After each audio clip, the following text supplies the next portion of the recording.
दोस्तों, आज हम सिविल इंजीनियरिंग की 25 बातें बताने जा रहे हैं, 25 क्वेश्चन बताने जा रहे हैं जिसके बारे में हर सिविल इंजीनियर को जानकारी होना चाहिए और जो भी लोग साइट पर काम करते हैं उनको भी जानकारी होना चाहिए। तो हम शुरू करते हैं अपना ग्रेड ऑफ कंक्रीट। कंक्रीट का ग्रेड क्या क्या होता है? M5 होता है, M5 1:5:10 रेशियो होता है, M7.5 का 1:4:8 का रेशियो होता है, M10 का 1:3:6 का रेशियो होता है, M15 का 1:1.5 है, 1:4 का रेशियो होता है, M20 का 1:1.5 और 3 का रेशियो होता है, M25 का जो होता है 1:1.2 का रेशियो होता है।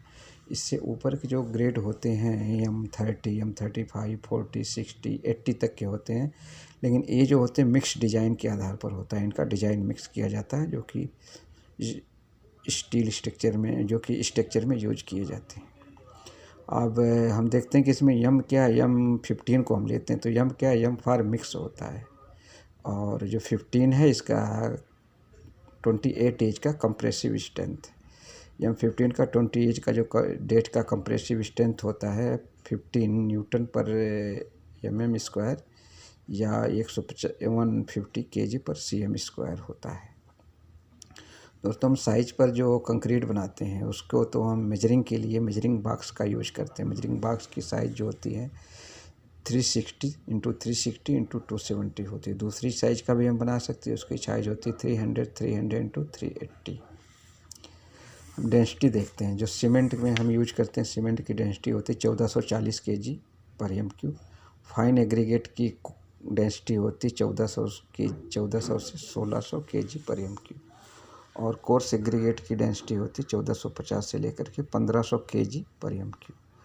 वॉल्यूम ऑफ सीमेंट, एक बैग सीमेंट का वॉल्यूम देखते हैं तो इसको हम फिट में देखते हैं तो 1.3 CFT होता है। और अगर तो हम क्यूबिक मीटर में देखते हैं इसको तो 0.0347 m³ होता है।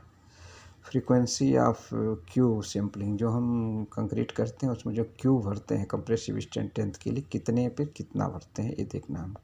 1 से 5 m³ पर 1 सेट भरते हैं, 6 से 15 m³ पर 2 सेट भरते हैं, 16 से 30 m³ पर 3 सेट भरते हैं और 31 से 50 पर 4 सेट भरते हैं। इसके बाद जैसे जैसे हमारा कंक्रीट बढ़ता जाता है, कंक्रीट के हर 50 m³ पर 1 सेट हम बढ़ाते जाते हैं, एडिशनल भरते जाते हैं।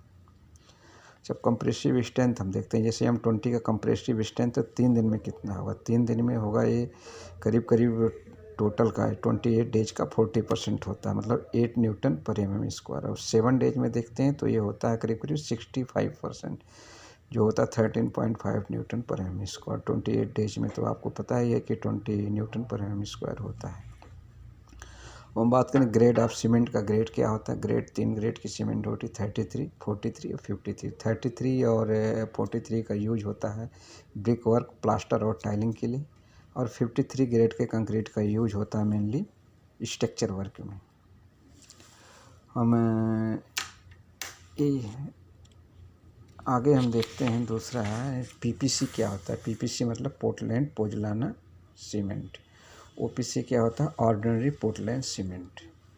अब PPC और OPC में डिफरेंस क्या होता है? स्ट्रेंथ की बात करते हैं तो PPC जो शुरुआत में तो अच्छी PPC और OPC में क्या मेन अंतर क्या होता है?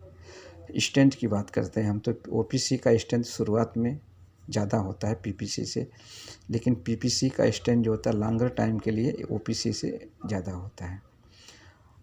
शीट ऑफ हाइड्रेशन की बात करते हैं तो इसमें जो होता है OPC में जल्दी हीट ऑफ हाइड्रेशन भी होता है और मास कंक्रीट के लिए दिक्कत करता है, ज़्यादा हीट होता है, उसमें कोई हीट ऑफ हाइड्रेशन नहीं होता।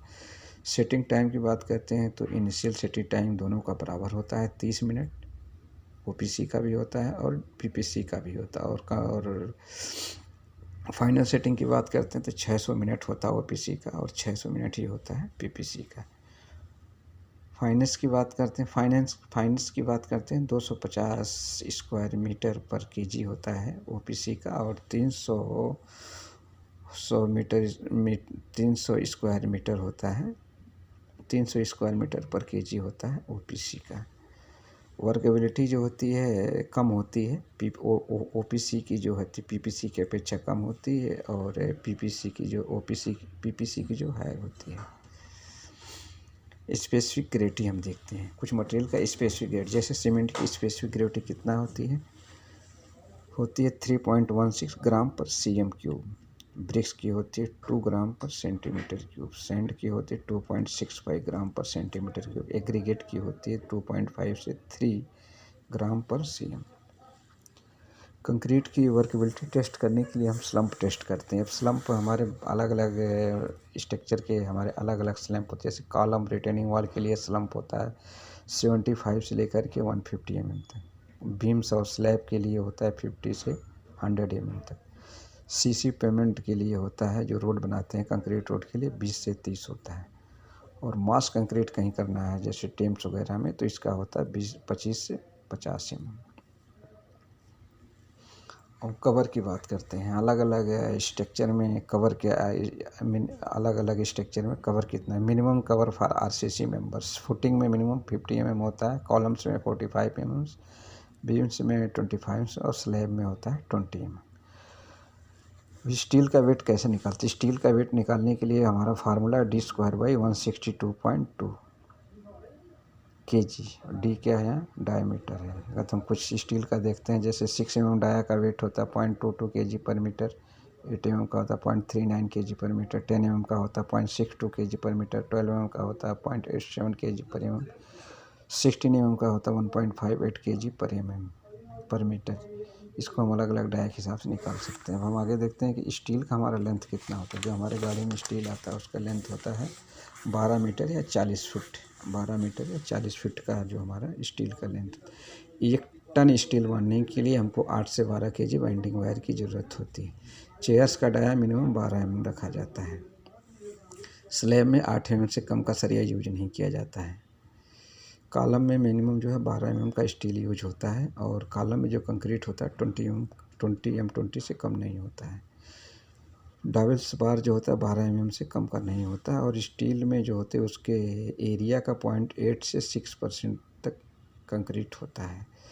कंक्रीट का फ्री फॉर कंक्रीट को हमको 1.5 मीटर से ज़्यादा हाइट से नहीं डालना चाहिए। और कंक्रीट में जो हम वाटर यूज करते हैं उसका pH वैल्यू 6 से ज़्यादा नहीं होना चाहिए। DPC मतलब डेंस प्रूफ कंक्रीट जो होता है उसका थिकनेस जो है 2.5 mm से ज़्यादा नहीं होना चाहिए। मिनिमम 2.5 mm होना चाहिए कम से कम। Okay, thank you.